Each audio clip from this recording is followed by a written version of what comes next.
60 Minutes begins its 46th season on Sunday, and on the broadcast, I sit down with Bill O'Reilly to talk about the new book he co-authored, Killing Jesus. In its first day on sale, it outperformed the debut of his last #1 bestseller, Killing Kennedy. The new book is O'Reilly's take on the final days of Jesus and the crucifixion. You go in great detail to describe Jesus' crucifixion, in gory detail. Why? It's important to understand the brutality of the day and what they did to this guy who did absolutely nothing. And life was cheap. According to O'Reilly, depictions like this are wrong, that Jesus was not nailed to the cross through his hands because his hands would not have held the weight of his body. So Jesus was really nailed through his wrists. And O'Reilly says there was usually a seat on the cross, but soldiers took it off this time because they wanted Jesus to die faster.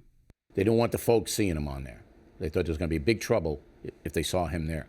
So they wanted to kill him and out of there. You include 2 quotes from Jesus on the cross, but not the most famous one. Father, forgive them, for they know not what they do. Why not? We don't put in things that we don't think happened. How do you know? Because you couldn't say something like that audibly that people would hear. You die on a cross from being suffocated, that your lungs can't take in any more air. You can hardly breathe. We believe Jesus said that, but we don't believe he said it on the cross because nobody could have heard it. But Bill, you know what people are going to say.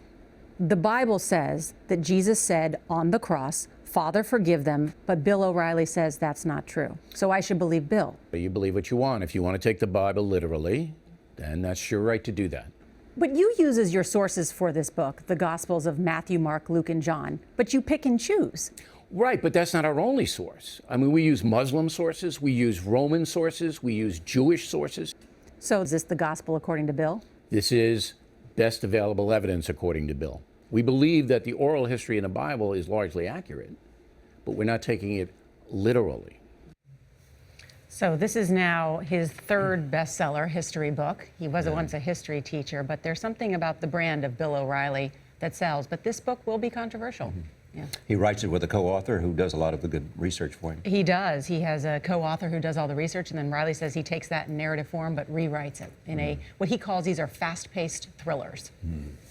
You can see Norah's entire interview with Bill O'Reilly this Sunday night on 60 Minutes here on CBS.